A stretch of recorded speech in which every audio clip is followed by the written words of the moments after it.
దీనికి మనం చేయాల్సింది ఏంటి, దీనికి మార్పు రావాల్సింది ఏంటి సమాజంలో, ఒక్కొక్కటి మాట్లాడదాం.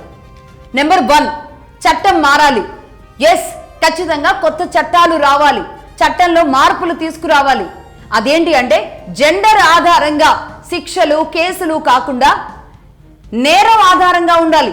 అది శిక్షలైనా కేసు నమోదు చేసుకునే దగ్గర నుంచి మొదలవ్వాలి. అదే నేరం ఆధారంగా ఉండాలి తప్ప కేవలం జెండర్ ఆధారంగా మహిళ రాసే పద్ధతి ఒకలాగా, పురుషుడు రాసే పద్ధతి ఒకలాగా ఉండకూడదు.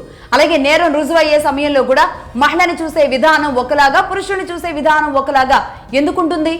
అంటే సమాజంలో మార్పులు రాలేదా?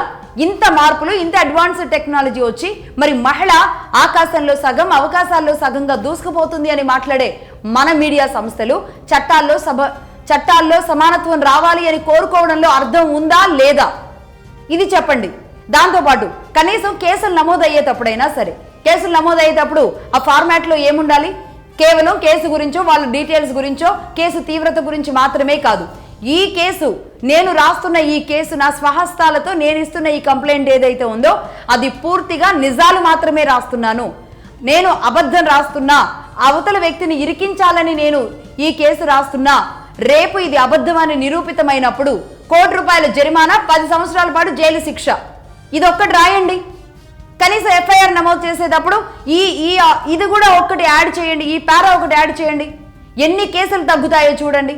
ఇష్టం వచ్చినట్లుగా కేసు రాసిస్తే చాలు మేము చూసుకుంటాం అన్నట్లుగా చట్టాలు ఉండడం వల్ల నమోదవుతున్న ఫాల్స్ కేసులు ఇబ్బడి ముబ్బడిగా పెరిగిపోయి కోర్టుల్లో కుప్పలు తెప్పలుగా పడున్నాయన్నమాట. రైట్, ఇది కేసు నమోదు సమయంలోనే పెట్టాలి. అంటే చట్టంలో మార్పులు రావాలి. ఇది నెంబర్ 1. ఇక నెంబర్ 2, విడగొట్టడాలు. అంటే విడగొట్టి మాత్రమే మన పని మనం చేసుకోవడాలు. ఇది ఎవరు చేస్తున్నారు? గవర్నమెంట్లు, పాలకులే చేస్తున్నారు. ముఖ్యంగా ఎలా విడగొడుతున్నారు? క్యాస్ట్ల వారీగా విడగొడతారు.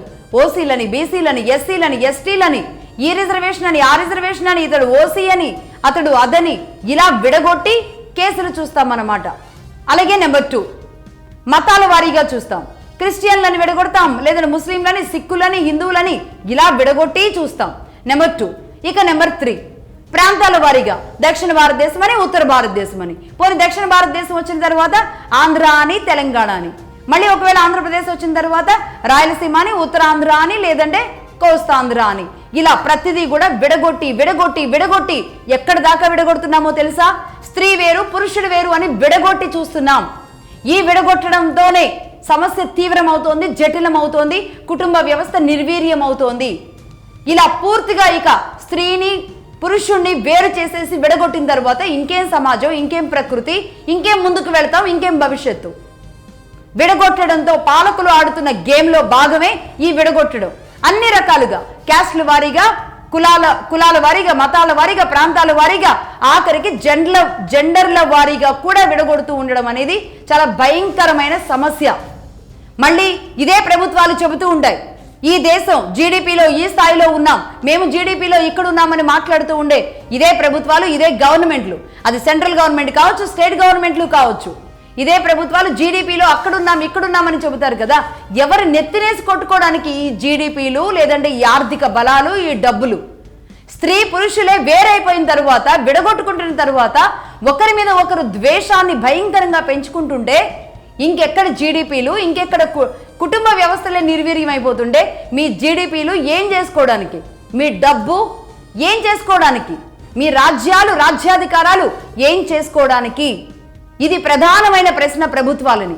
దీంతో పాటుగా ఇంకా ఘోరంగా జరిగే ఇంకొక క్రీడ అదేంటి అంటే 60 ఏళ్ల పైబడ్డ వాళ్ళు ఇదే చట్టసభల్లో కూర్చుని వాళ్ళు ఇష్టం వచ్చినట్టు చట్టాలు రాస్తుంటే ఇక్కడ ఉన్న యువతకి అవి అందుతున్నాయా? వాళ్ళు అందుకునేలాగా ఉన్నారా? ఈ చట్టాలు అన్నీ కూడా ఒట్టి కాగితపు ముక్కల్లాగా పడున్నాయా? దీనిని ఇష్టపడుతున్నారా లేదా యువత? వీళ్ళకి ఏం కావాలి? ఏ మార్పులు కావాలి? వాళ్ళు ఏం కోరుకుంటున్నారు? వాళ్ళ డిమాండ్స్ ఏంటి? ఏ దాని గురించి కూడా ఆలోచించడం లేదు నిజానికి. ఇప్పుడు అందులో భాగంగా ఒక సర్వే జరగాలి, నేషనల్ శాంపిల్స్ తీయాలి. అటు కేంద్ర ప్రభుత్వాలు కానీ రాష్ట్ర ప్రభుత్వాలు కానీ ఎవరైనా చేస్తున్నారా? వీటిని చెయ్యరు. చేయకపోగా ఇంకా వీళ్ళు చేసే అకృత్యాలు ఉన్నాయి. అవేంటో చెబుతా. వీళ్ళు ఏం చేస్తారు అంటే కనీసం యువత దగ్గరికి వెళ్ళి ఒక నేషనల్ సర్వేస్ లాంటివి ఏవీ చేయరు. నేషనల్ శాంపిల్స్ తీసుకోవాలి యువత దగ్గర నుంచి. అంటే ప్రేమ పట్ల మీ ఒపీనియన్ ఏంటి, పెళ్లి పట్ల మీ ఒపీనియన్ ఏంటి, భవిష్యత్తు పట్ల మీ ఒపీనియన్ ఏంటి, అసలు కుటుంబం పట్ల మీ ఒపీనియన్ ఏంటి, మీ బాధ్యత ఏంటి, మీ లక్ష్యాలు ఏంటి, మీ భవిష్యత్తు ఏంటి, ఇవన్నీ తీసుకున్న తరువాత అన్ని రాష్ట్రాల్లోని అంతమంది దగ్గర ఒక ఒపీనియన్ వచ్చిన తరువాత దీంతో ఏ ప్రాంతంలో ఏం దెబ్బ జరుగుతుంది, ఏ ప్రాంతంలో ఏ నష్టం జరుగుతుంది, ఎందుకు యువత మైండ్ సెట్ మారింది, అలా మారిన మైండ్ సెట్స్ ని మళ్ళీ మన బేస్ భారతదేశం బేస్ కుటుంబ వ్యవస్థ బేస్కి తీసుకురావాలి అంటే వాళ్ళకి ఇప్పుడు ఉన్న జనరేషన్కి తగ్గట్టుగా ఎలాంటి చర్యలు, ఎలాంటి చట్టాలు, ఎలాంటి వెసులుబాట్లు చేయాలి, వాళ్ళ భవిష్యత్తు బాగుండడానికి ఎలాంటి నిర్ణయాలు తీసుకోవాలి అనేది చట్టసభల్లో ఆలోచించాలి. అంతేగాని మేము కొత్త కొత్త చట్టాలు రాసేస్తాం, కొత్త కొత్త రిజర్వేషన్లు కల్పించేస్తాము అంటే ఇది ఎవరి బాగు కోసం, ఎవరిని విడగొట్టడం కోసం, ఎవరిని అందలం ఎక్కించడం కోసం ఈరోజు కుటుంబ వ్యవస్థను నిర్వీర్యం చేయడం కోసమే జరుగుతున్న ఒక క్రీడ అని నేను నిర్మోహమాటంగా ఇక్కడ చెబుతాను.